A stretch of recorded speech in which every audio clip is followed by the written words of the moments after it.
The 10th plenary meeting of the General Assembly is called to order.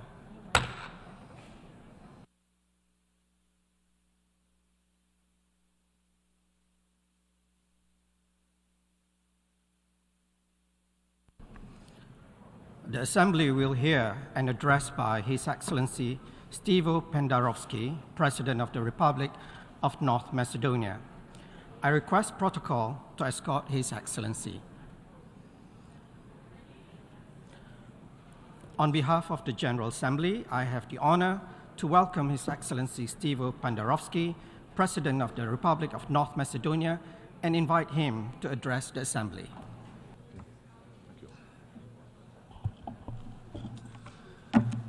Почитуван председател на Генералното събрание, Honorable President of the General почитувани Assembly, шефови на държави и влади, Honorable Heads of State and почитуван Government, генерален секретар, Honorable Secretary General, ladies and gentlemen, ми причинува особена чест и it is задоволство indeed a particular во име на honor and граѓаните на pleasure Република to speak Северна on behalf of the Македонија citizens of the Republic of да се North обратам Macedonia од говорницата here на in the Обединетите heart of the нации United Nations во рамки на within the генералната general дебата на ова debate Генерално of the General собрание. Assembly.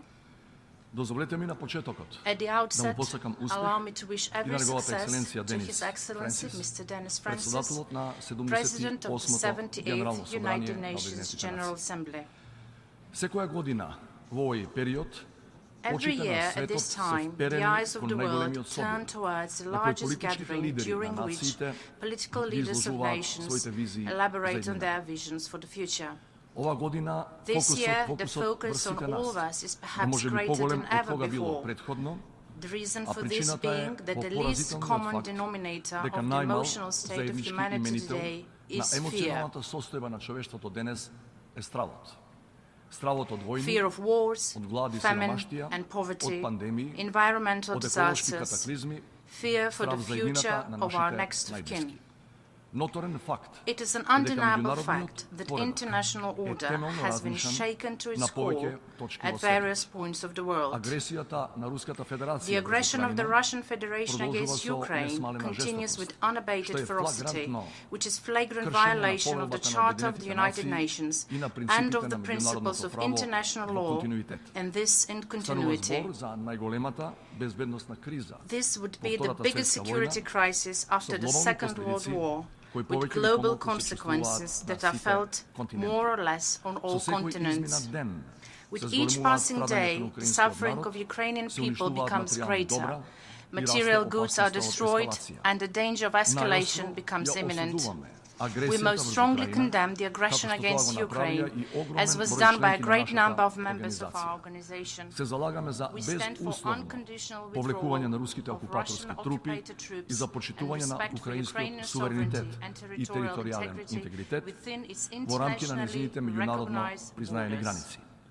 Повелбата на Светската The Charter of Асамблеја this во World таа смисла Assembly е is crystal кристално clear in this јасна. sense. Сите отворени All open прашања, issues било anywhere in каде the во world светот, must be мора да се resolved решава by по мирен peaceful пат, means, со преговори и with диалог, negotiations со and одрекување dialogue, на and by употребата на сила. renouncing the use of Војната force. во Украина е најеклатантен, The war in но за жал Ukraine is не the е most единствен blatant, пример but за unfortunately заканите по not the only светскиот мир example of a и threat безбедност. against world peace and Планетарната security. безбедносна The global архитектура, security во чија architecture, основа е the токму basis оваа of which is организација, this е organization, посебно is размишljena especially кога shaken држава, when a постојана state, членка a на Советот за permanent member of the безбедност United Nations на Security Обединетите Council нации и illegally легално напаѓа attacks земја another членка member на state истата of that same организација. organization.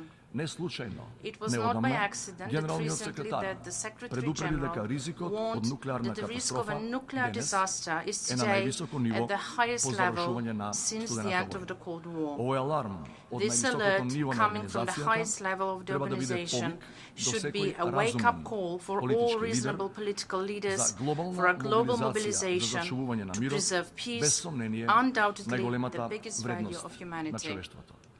Последен час It is high е да time to замолкнат silence барабаните drums на of војната, war, to да се respect the почитува Charter of the повелбата на United Обединетите нации, Nations, led by тргнувајќи од independence, независноста, sovereignty, суверенитетот and и territorial територијалниот integrity интегритет на of државите states as the како теменен fundamental принцип principles и and the главен main резон